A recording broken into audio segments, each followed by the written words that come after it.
শুধুমাত্র এটাই যে জিহাদ জিহাদ জিহাদ চাই, পুলিশের পিঠা দেখলে আর নাই নাকি?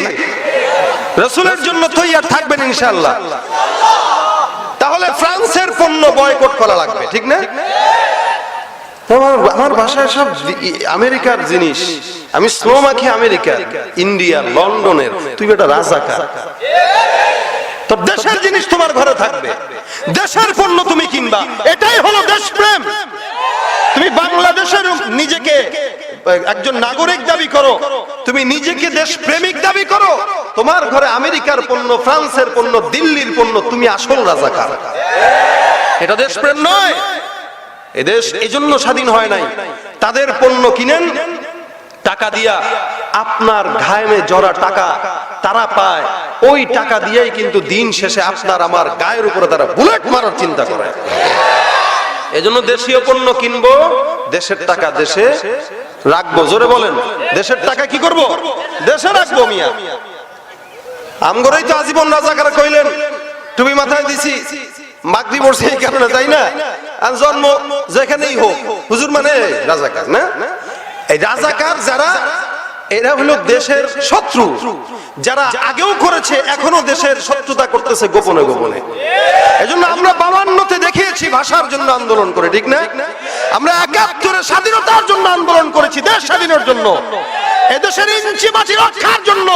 সরকারের তরফ থেকে, মুসলমানের পক্ষ থেকে আবারও যদি ডাক দেওয়া হয় স্বাধীনতার জন্য, যেভাবে ঝাঁপিয়ে পড়েছিলাম দেশের মাটি রক্ষার জন্য, ইজ্জত রক্ষার জন্য, আবারও প্রয়োজনে যুদ্ধ হবে, আবারও প্রয়োজনে যুদ্ধ হবে ইনশাআল্লাহ।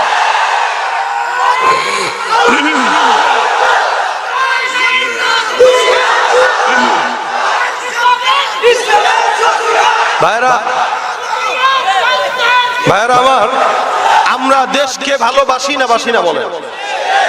এটা আমাদের রাসূলের শিক্ষা, ঠিক না? এটা রাসূল করিম সাল্লাল্লাহু আলাইহি ওয়াসাল্লামের শিক্ষা। তাহলে দেখেন, কারো যদি কালেমার দাবি নিজেকে দাবিদার মনে করে, ও নিজের দেশের অবশ্যই প্রেম মোহাব্বত দিলের ভিতরে রাখবে। কেউ যদি নিজেকে কালেমার দাবিদার মনে করে, সে কোনোদিন গোপনে প্রকাশ্যে গুনাহ করতে পারবে না। রাসূল এরপরে বলেছেন, মান ক্বালা লা ইলাহা ইল্লাল্লাহু দাখালাল জান্নাহ। কেউ যদি এভাবে ইহতিসাবের সাথে, ঈমানের সাথে কালেমা পড়ে, ও কোথায় যাবে?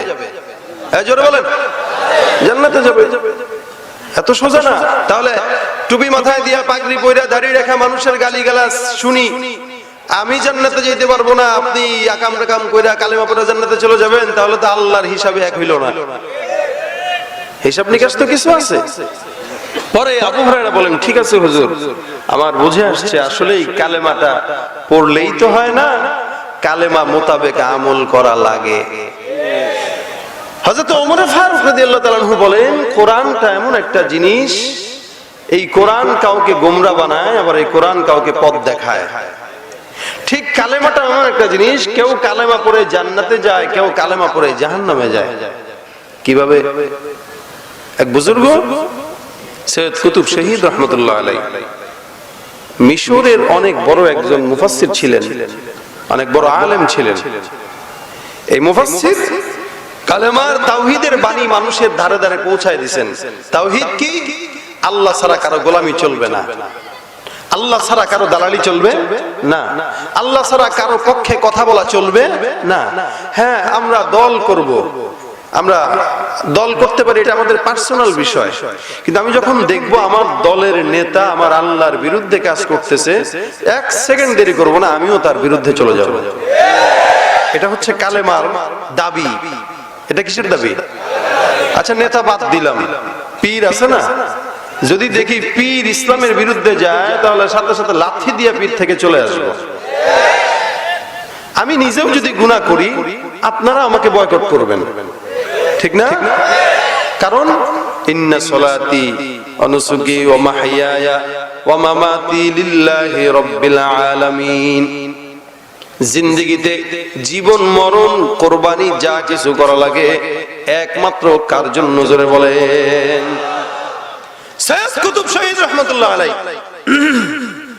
মানুষের কাছে কালেমার বাণী পৌঁছাইছেন, যে কোনো ওয়াহদানিয়াত ছাড়া কারো গোলামি চলবে না। আর আল্লাহর আইন যদি এই পৃথিবীতে বাস্তবায়ন হয়, চোরের শাস্তি হাত কাটা, কেউ চুরি করার সাথে সাথে হাত কেটে ফেলতে হবে। আস-সারিকু ওয়াস-সারিকাতু ফাকতাউ আইদিয়াহুমা, সে মেয়ে হোক ছেলে হোক, চুরি যখন করবে কি করবে? হাত কাটবে। জিনা করবে তো শাস্তি, ধর্ষণ করবে তো শাস্তি, কাউকে হত্যা করবে তো হত্যার বিপরীতে হত্যা। এটা ইসলামের আইন। আল্লাহকে যদি কেউ মানো, এই আইন চালু করো, এরকম স্লোগান উনি মিশরে দিয়ে দিলেন। কালেমার বাণী জায়গায় জায়গায় বলে সবাই লা ইলাহা ইল্লাল্লাহ গোলাম হয়ে যাও। তা উনার ডাকে সাড়া দিয়ে অনেক মুসলমানরা আসছে, যুবকরা আসছে, সবাই রাস্তায় নেমে গেছে। এখন সরকারের তরফ থেকে বলা হলো, তাহলে এই লোকটাকে, মানুষকে উস্কে দিল কে? তাকে ধরো। সাথে সাথে উনাকে ধরা হইল, জেলখানায় নেওয়া হয়। আর ডাক দিয়া বলে, এই কাজগুলো তুমি কেন করলা বলো? আমি আমার ঈমানের দায়িত্ব পালন করেছি, আমার দায়িত্ব হলো মানুষের কাছে কাছে কালেমার বাণী পৌঁছায় দেওয়া, সেটা দিয়েছি। কোন অপরাধ? বলে অবশ্যই অপরাধ, এটা সরকার বিরোধী কাজ। যতই বলুক সরকার বিরোধী কাজ, যতই বলুক দল বিরোধী কাজ, যতই বলুক পীর বিরোধী কাজ, কাজটা যদি আল্লাহর পক্ষে হয়, আল্লাহর পক্ষে কাজ করে ফাঁসির কাস্টে দাঁড়াইতেও তৈয়ার আছি না নাই? জন্মের পরে কানে আজান কি দেয়নি, তুমি মৌলবাদী ছাড়া হওনি, ঠিক কিনা? সত্যের পক্ষে আজীবন আমাদের কথা বলা লাগবে। কেউ জঙ্গিবাদ মৌলবাদ আলেমদেরকে বললেও আমরা হকের আওয়াজ ছাড়বো। সত্যের পক্ষে গান গাই বলে আমি বিদ্রোহী, সত্যের পথে ডাকি বলে আমি বিপ্লবী, কোরআনের কথা বলি তাই বলে আমাকে মৌলবাদী, জিহাদের কথা বলি তাই বলে আমাকে জঙ্গিবাদী। কেন বিদ্রোহী বিপ্লবী মৌলবাদী আমি জঙ্গিবাদী, বিদ্রোহী বিপ্লবী মৌলবাদী কেন জঙ্গিবাদী, ঠিক কিনা? জন্মের পরে কানে আজান কি দেয়নি, তুমি মৌলবাদী ছাড়া হওনি। জন্মের পরে কানে আজান কি দেয়নি, তুমি মৌলবাদী ছাড়া হওনি। আবার মরণের পরে জানাজা পড়াবে, তখন কোথায় পালিয়ে যাবি? বিদ্রোহী বিপ্লবী মৌলবাদী কেন জঙ্গিবাদী, বিদ্রোহী বিপ্লবী মৌলবাদী কেন জঙ্গিবাদী, ঠিক কিনা? সৈয়দ কুতুব শহীদ রহমাতুল্লাহ আলাইহি মানুষের জন্য, ঈমানের জন্য, লা ইলাহা ইল্লাল্লাহ কালেমার জন্য সুন্দর করে বাদশাহ তরফ থেকে তাকে পাকড়াও করা হলো। ডাক দিয়া বলে, হে সৈয়দ কুতুব শহীদ, কেন তুমি এই কাজটা করলে? এটা তো গর্হিত কাজ, সরকারের বিরুদ্ধে আন্দোলন করা, এটা দেশদ্রোহী কাজ। কুতুব শহীদ রহমাতুল্লাহ আলাইহি বলে, যতই দেশদ্রোহী কাজ হোক না কেন, যেই কাজটা ইসলামের বিরুদ্ধে যাবে আমি ওই কাজের বিপক্ষে দাঁড়ায় যাব। যেই কাজটা ইসলামের পক্ষে থাকবে আমি আল্লাহর জন্য ইসলামের পক্ষে দাঁড়ায় যাব। সারা দুনিয়াও যদি আমার বিরুদ্ধে যায়, সারা সরকারও যদি আমার বিরুদ্ধে যায়, আল্লাহর কসম আমি আমার মালিকের পথ থেকে এক চুল পরিমাণ নড়তে পারবো না। ভাইরা আমার, সরকার যখন দেখলো বেগতিক অবস্থা, ফাঁসির আইন জারি হয়ে গেল, তাড়াতাড়ি যাও তাকে ফাঁসি দাও, কারণ এর দ্বারা ইসলাম আমাদের দেশের ক্ষতি হইতেছে, মানুষগুলো কেমন দেশদ্রোহী হয়ে যাইতেছে, ইসলামের পক্ষে চলে যাচ্ছে। যদিও সরকার তখন মুসলমান, এরপরও এই আল্লাহওয়ালা সৈয়দ কুতুব শহীদ রহমাতুল্লাহ আলাইহির বিরুদ্ধে লেগে গেল। যাও যাও ফাঁসির কাস্টে ঝুলায় দাও। আমাদের দেশে একটা নিয়ম আছে, কারো যদি ফাঁসি হয়, মৃত্যুদণ্ড হয়, তাহলে সরকারের তরফ থেকে একজন আলেমকে পাঠায়, যাও তাকে কালেমা পড়াও, লাশ মাস তাকে কিছু কাল তালেমাত তালকিন দিয়া দাও। সরকারের তরফ থেকে একজনকে পাঠানো হইল, ডাক দিয়া একজন মোল্লা এসে বলতেছে, হুজুর মাফ করবেন, আপনার মতো একজন লোকের সামনে আমি আসলাম। বলে, কেন আসছো? বলে, আপনাকে মৃত্যুর আগে কালেমা পড়াইতে আসছি। সৈয়দ কুতুব শহীদ রহমাতুল্লাহ আলাইহি হাসেন আর বলেন, তোর কালেমা কোনটা আমার একটু শোনা। কেন, আপনি যেটা পড়েন সেটা? না, আমি যেটা পড়ি ওইটা তোর কালেমা হইতে পারে না। হুজুর কালেমা তো একটাই। বলে, বল দেখি। লা ইলাহা ইল্লাল্লাহ মুহাম্মাদুর রাসূলুল্লাহ। বলে, না, তোর কালেমা আমার কালেমা এক না। তাহলে হুজুর আপনি কোন কালেমা পড়েন? আমি তো একই কালেমা পড়ি। কেমনে, কিভাবে? বলে আরে তোর কালেমা আমার কালেমা যদি এক হইতো, একই কালেমা পড়ে তুই আমার কালেমার তালকিন দিতে আসছস। তুই সরকারি বেতন পাস, তুই সরকার থেকে মুরগির রান পাস, সরকার থেকে বিরিয়ানি পাস, আর একই কালেমা পইরা আমি একটু পরেই ফাঁসির কাস্টে ঝুলবো। তার মানে বোঝা গেল তোর কালেমা দালালির কালেমা, আমার কালেমা ইমানের কালেমা। তোর কালেমা তোকে জাহান্নামে দেয়। এবারে বদমাশ, আমার কালেমা শিখাইতে আসছো, আমি বেটা কালেমার জন্য একটু পরে জীবন দান করব, আর তুই বেটা 2 টাকার মোল্লা দরবারি মোল্লা আমার কালেমা শিখাইতে আসছো, লাথি দিয়া বের করে বেটা বাঘ। কালেমা পড়াইতে আসছিস তুই আমারে বেটা, তুই চিনোস? আজকে কালেমার দায় আমি এই জায়গায় আসছি, এখন ফাঁসির রশি আমার জন্য এখানে উপস্থিত, আর তুই মুরগির রান খায় ফ্যাক্টরে মোটা করে আমারে কালেমার তালকিন দিতে আসছিস বেটা, দালাল। তাহলে কালেমা তো ওইটাই যেই কালেমা আপনাকে জান্নাতের পথে নেবে, কি ঠিক না? একই আলেম হয়ে আমি এখন বাংলাদেশে একটা বর্তমান প্রেক্ষাপটের জন্য আলোচনা করতেছি, সেম টু সেম আলোচনা এই কারণে বলতেছি। একই কালেমা পড়ে সৈয়দ কুতুব শহীদ ফাঁসির কাস্টে ঝুলে, আবার একই কালেমা পড়া সরকারি বেতন পায় আরেকজন তাকে কালেমার তালকিন দিতে আসে। উভয়ের কালেমা কি এক নাকি? জোরে বলেন। আমাদের বাংলাদেশে আমরা ওলামা একরাম, আপনারা মুসলমান, আলেম বাদ দিলাম, দুনিয়ার ভিতরে সর্বশ্রেষ্ঠ ঘর কোনটা? জোরে বলেন। এর ভিতরে সর্বশ্রেষ্ঠ কোনটা? কাবা। কাবা কোনটা? আল্লাহ পাক বলেন ইন্না আউওয়ালা বাইতিন ওয়াদিআ লিন-নাস লাল্লাযী বিবাক্কাতা মুবারাকান ওয়া হুদাল লিল আলামিন। মুসলমানদের জন্য আল্লাহ পাকের প্রথম ঘর কিবলা বাইতুল্লাহ। আল্লাহ পাক রব্বুল আলামিন বলেন মান দাখালাহু কানা আমিনা, কেউ যদি এটার ভিতরে ঢুকে সম্পূর্ণ মুসলমানটা নিরাপদ, এর আর কোনো সমস্যা নাই, পেরেশানি নাই, কারণ স্বয়ং আল্লাহর ঘরের মেহমান। এই জন্য হাজী সাহেবদেরকে একটা নাম দেওয়া হয়েছে হাদিসের ভাষায় জুয়ুফুর রহমান, বলে এরা অন্য কারো মেহমান নয়, সম্পূর্ণ হাজী সাহেবরা একমাত্র আল্লাহর মেহমান, ঠিক কিনা? এই বাইতুল্লাহ ঘর কাবা, দুনিয়ার ভিতরে এমন কোন ঘর নাই একবার দেখবেন, 2 বার দেখবেন, 3 বার দেখবেন, 4 বার দেখবেন, 5 বার দেখার পর আর মজা লাগবে না।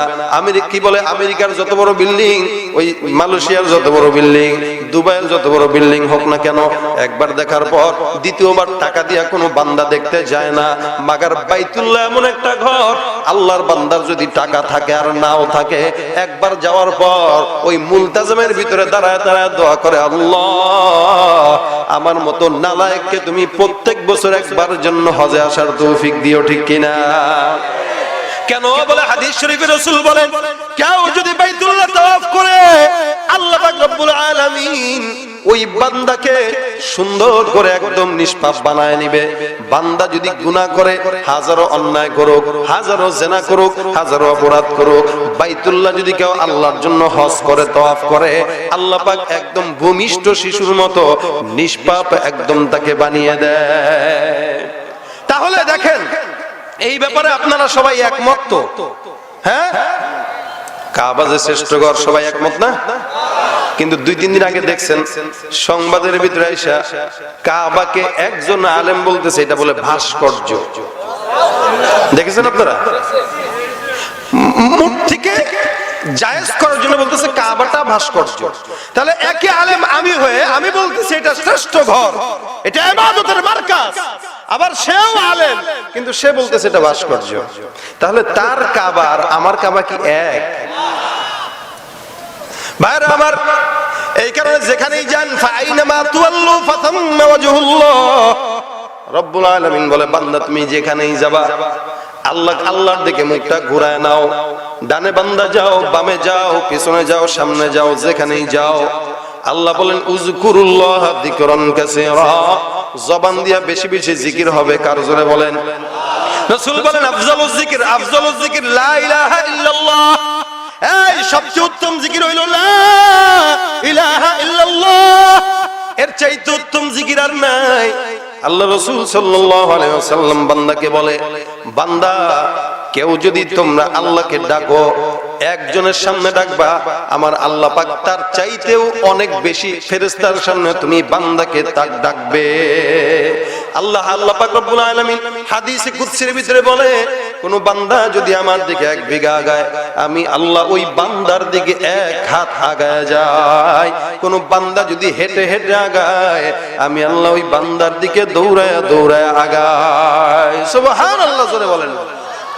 এই জন্য বন্ধু যদি বানাইতে হয় বাপ মাকে বানাবো না, বন্ধু যদি বানাইতে হয় সন্তানকে না, বন্ধু যদি বানাইতে হয় পীরকে না, বন্ধু যদি বানাইতে হয় নেতাকে না, বন্ধু যদি বানাইতে হয় একমাত্র বন্ধু হওয়ার যোগ্যতা রাখেন কে?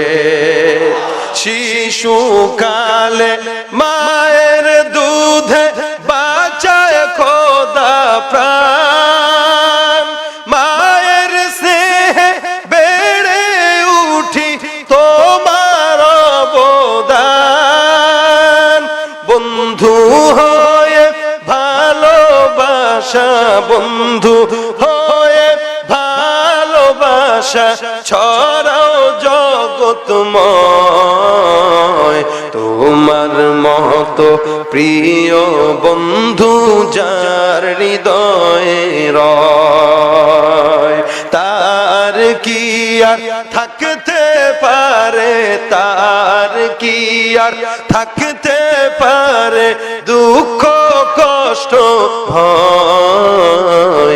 তোমার মতো প্রিয় বন্ধু যার হৃদয়ে রয়, তোমার মতো প্রিয় বন্ধু যার হৃদয়ে রয়। বন্ধুকে কানা বানাবো কাকে বলেন?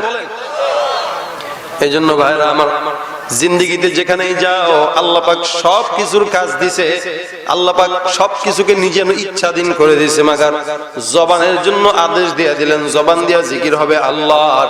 এই জন্য মালিক বলেন উযকুরুল্লাহ যিকরান কাসীরা, বেশি বেশি বান্দা জবান দিয়া জিকির করো আল্লাহর।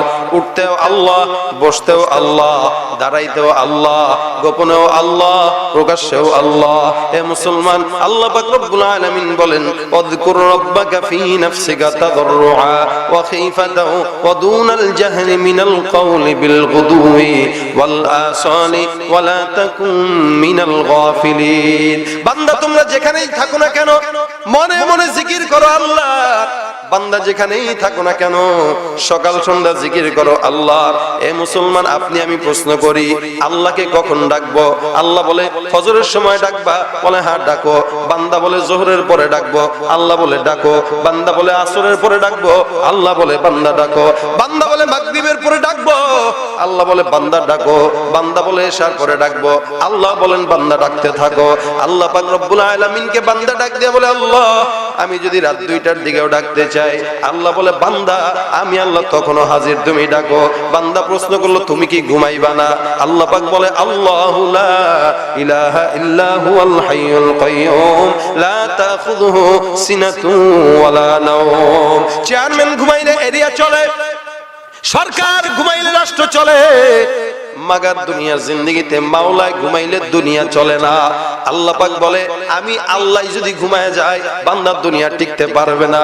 এই কারণে ঘুম তো দূরের কথা, আমি আল্লাহ কোনোদিন তন্দ্রাচ্ছন্ন হই না। জোরে বলেন সুবহানাল্লাহ। যেখানেই যাবেন তুমি বান্দা আল্লাহকে ডাক দাও। আল্লাহ পাক রব্বুল আলামিন বলে বান্দা কখন ডাকবা? যখন মন চায় তখন ডাকো। ওই মন্দা বাজারে গেছো ডাকো, বান্দা তুমি যেখানেই যাও ডাকো। অফিসে গেছো ডাকো, বান্দা তুমি বিপদে পড়ছো ডাকো। বান্দা তুমি জেলখানায় গেছো ডাকো। বান্দা তুমি সমুদ্রে গেছো ডাকো। বান্দা তুমি জঙ্গলে গেছো ডাকো। ফাআইনামা তুওয়াল্লু ফাসাম্মা ওয়াজহুল্লাহ।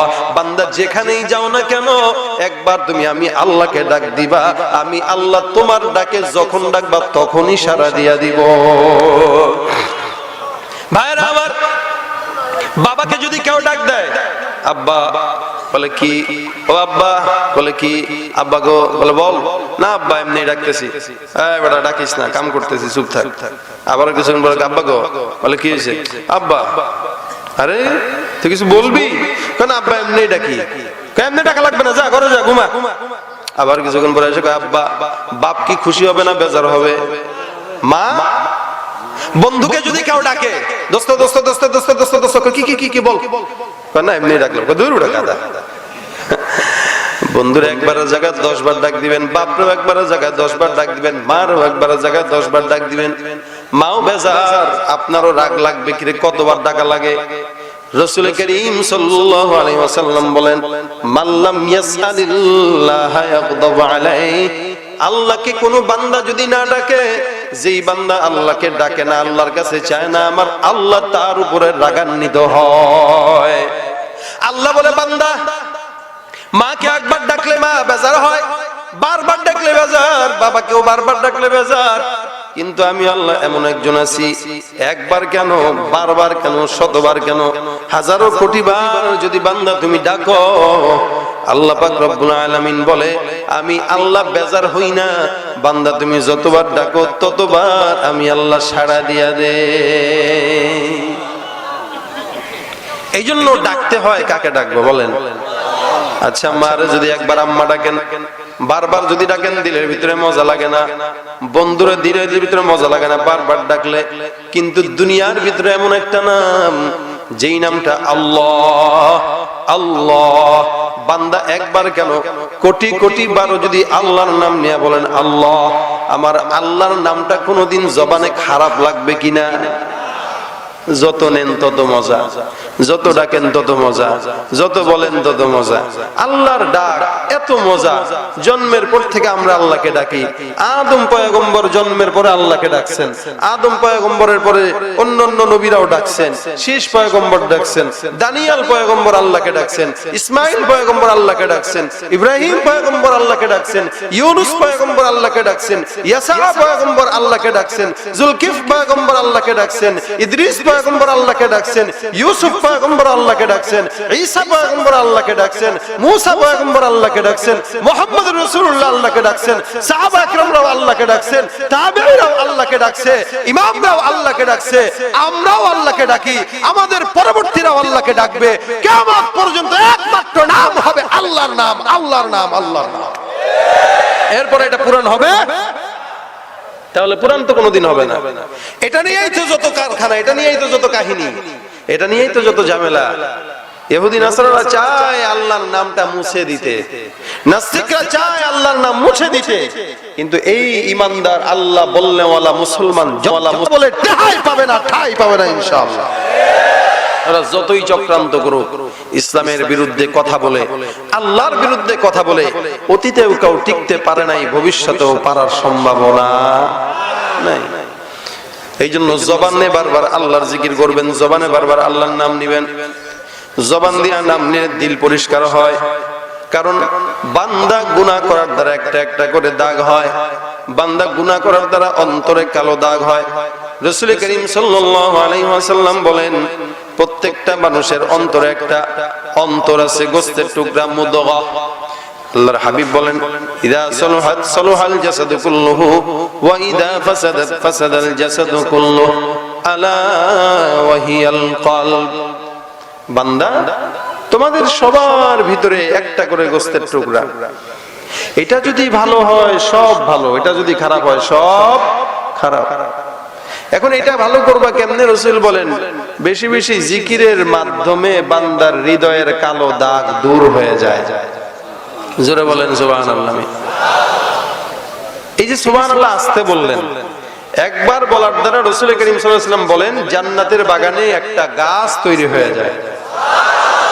এখন বলছেন একটা লাগছে, এখন যারা বলছেন দুই একজন, তাদের জন্য আরেকটা জান্নাতে গাছ লাগছে। এখন যারা বলছেন আরেকটা লাগছে, আরেকটা। মাশাআল্লাহ, ফ্রি পাইলে তো আলকাতরাও খাইবেন, জান্নাত হলে তো আরো কতই কথা। এতক্ষণ বলেন না, এখন বলতেছেন বারবার। রাসূল করিম সাল্লাল্লাহু আলাইহি ওয়াসাল্লাম বলেন, গাছটা কত বড়? স্বাভাবিকভাবে গাছের আগা হয় অনেক চওড়া, গোড়া হয় চিকন। রাসূল বলেন, কেউ যদি একবার সুবহানাল্লাহ বলে, আল্লাহ পাক যেই গাছটা তৈরি করেন, একটা দ্রুতগামী ঘোড়া যদি 100 বছর দৌড়ায়, এই গাছের গোড়া শেষ করতে পারবে না দৌড়ায়। আমরা তো ফকিন্নি, আমরা ফকিন্নির জাত। বাড়ির বারান্দার ছাদে 2-4টা গাছ লাগাবো, এটা আমার বাগান। মিয়া বাগান লাগাইতে হয়, জান্নাতে বাগান লাগায় দেন। সুবহানাল্লাহ। এইজন্য রাসূল বলেন কালিমাতান হাবিবাতান ইলার রহমান সাকিলাতান ফিল মিজান খাফিফাতান আলাল লিসান সুবহানাল্লাহি ওয়া বিহামদিহি সুবহানাল্লাহিল আযীম সুবহানাল্লাহি ওয়া বিহামদিহি সুবহানাল্লাহিল আযীম। আল্লাহর কাছে শব্দ দুইটা সবচেয়ে বেশি প্রিয়, জবানের সবচেয়ে বেশি হালকা, ওজনের সবচেয়ে বেশি ভারী। শব্দ দুইটা কি? সুবহানাল্লাহি ওয়া বিহামদিহি সুবহানাল্লাহিল আযীম। আরেক হাদিসে রাসূল বলেন আসমান জমিনের ভিতরে যা কিছু আছে সব কিছু যদি এক ওজনের পাল্লায় রাখা হয়, আর যদি লা ইলাহা ইল্লাল্লাহ পাল্লাটা আরেক পাল্লায় রাখা হয়, ওই লা ইলাহা ইল্লাল্লাহর কাছে আসমান জমিনটাও পর্যন্ত হালকা হয়ে যাবে।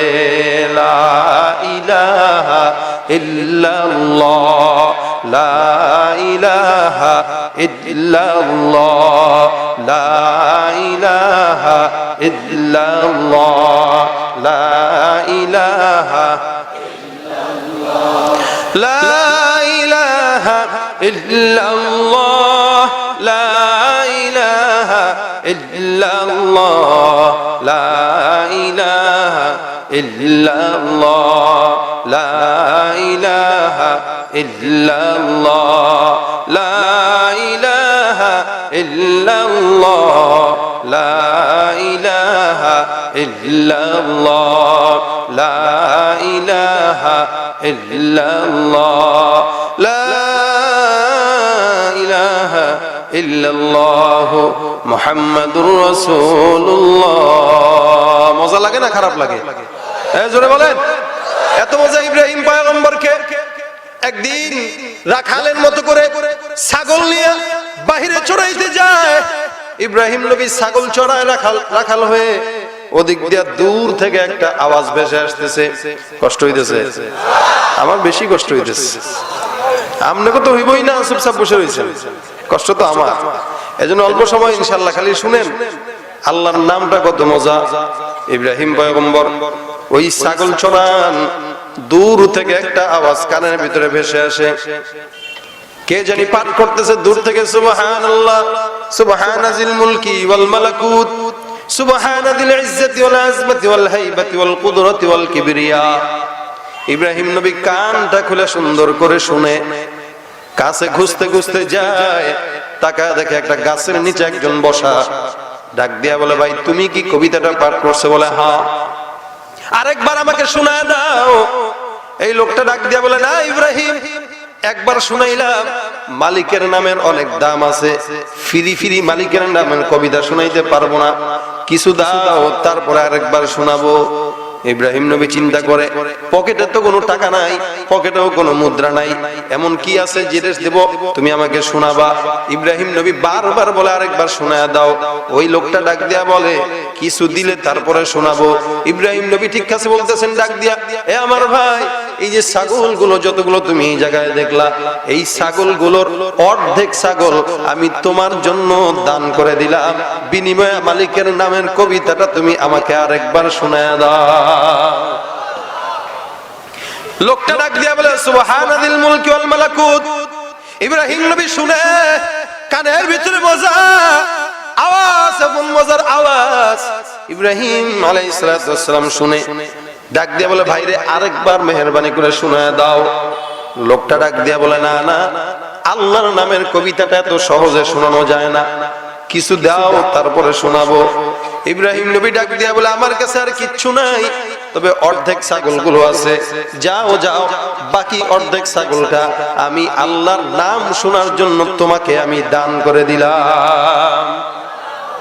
সব ছাগল দিয়া দিল, বাকি আছে কিছু, আরেকবার শোনায় দিল। ইব্রাহিম নবী বলা, আরে মালিকের নামটা এত মজা, আমার কাছে যদি সমস্ত দুনিয়া সমান সম্পদ থাকতো, আমি আমার আল্লাহর নাম শোনার জন্য সব তোমাদেরকে দান করে দিতাম।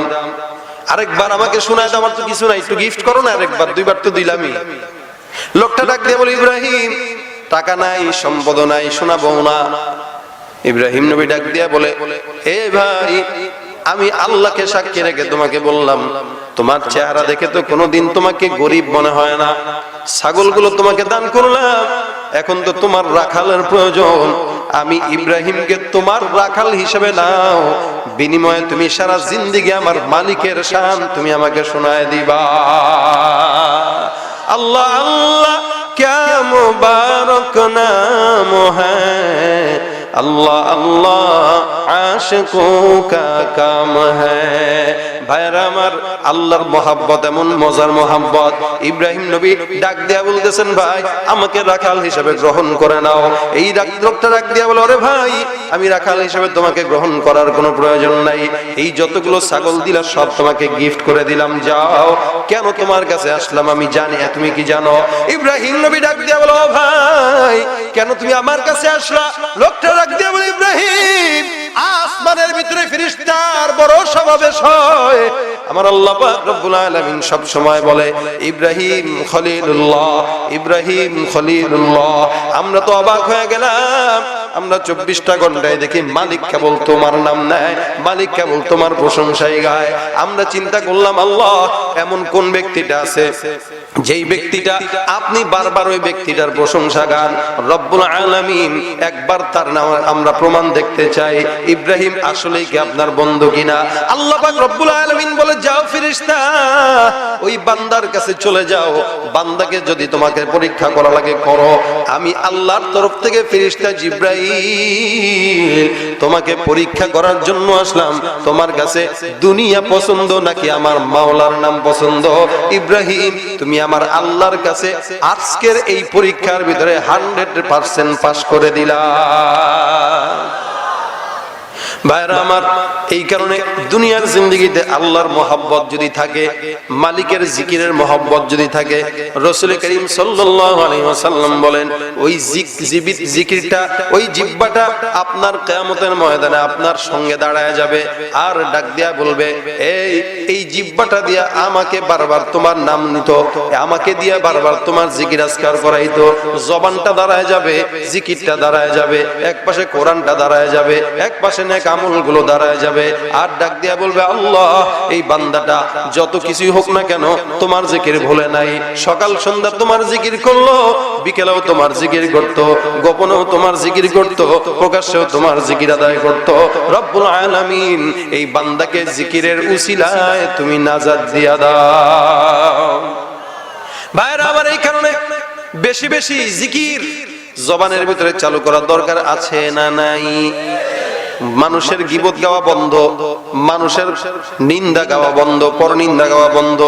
আজকে থেকে নিয়ত করব, যাওয়া শুনছি সব বলে যান, কোনো সমস্যা নাই। মাগার যারা মাটিতে বাহিরে কাজ করেন, ক্ষেত খামারে কাজ করেন, হাতের কাজ আছে, পায়ের কাজ আছে, জবানের কোনো কাজ নাই। হাতের কাজ, জবানের কাজ নাই। জবানের একটাই মাত্র কাজ থাকবে, ফসল ফলাবেন আর জবান দিয়া বলবেন লা ইলাহা ইল্লাল্লাহ। ফসল ফলাবেন, জবান দিয়া বলবেন সুবহানাল্লাহি ওয়া বিহামদিহি সুবহানাল্লাহিল আযীম। রাত্রিবেলা বাসায় ঘুমান, ফেসবুকটা টিপে টিপে ঘুমায় গেলেন, না না, ফেসবুকটা রাখেন, জবান দিয়া জিকির উঠায় দেন লা ইলাহা ইল্লাল্লাহ। আপনি ঘুমার ভিতরে যদি মৃত্যুবরণ হয়, ইনশাআল্লাহ এই মৃত্যুটা আপনার জান্নাতের জন্য যথেষ্ট হয়ে যাবে। কারণ আল্লাহ বলবেন যে ও তো জিকির করতে করতে ঘুমাইছে আর ঘুমের অবস্থায় মারা গেছে, সুতরাং জান্নাত সোজা। তাহলে জবানটাকে জিকির দিয়া ভিজায় ফেলবো, আল্লাহর জিকির দিয়া ভিজাবো ইনশাআল্লাহ। প্রত্যেকটা সময় যুবকরা, মুরব্বীরা জিকির করলেই যে লজ্জা লাগে অনেকের, একজন দেখবে কি মনে করবে, আরে কি মনে করার কি আছে? আপনি আপনার মাওলাকে ডাকবেন। আপনি যদি আপনার দলের লিডারের পাওয়ার সব জায়গায় দেখায় চলতে পারেন, আপনার আল্লাহর পাওয়ার দেখাইতে পারবেন না? আল্লাহর পাওয়ার দেখায় জিকির করবেন, আমি আমার মালিকের জিকির করতেছি। পরোয়া কিসের আবার, শরম কিসের আবার, লজ্জা কিসের আবার? আমি আমার আল্লাহর জিকির করতেছি। আল্লাহর জিকির 24টা ঘন্টা জবানে চালু রাখেন, জবানটাকে আল্লাহর জিকিরে ভরপুর করে দেন। এই জবান একমাত্র আল্লাহর জিকির করবে, অন্য কারো জিকির না। আমাদের কাছে যে ঈমানের নূর আছে, এই ঈমানটা যদি আমাদের কিয়ামত পর্যন্ত থাকে, এই জবান যদি আমাদের কিয়ামত পর্যন্ত থাকে ইনশাআল্লাহ, তাহলে মুসলমানের উপরে জয়লাভ করার মতো কোনো ক্ষমতা, কোনো পরাশক্তি থাকবে না।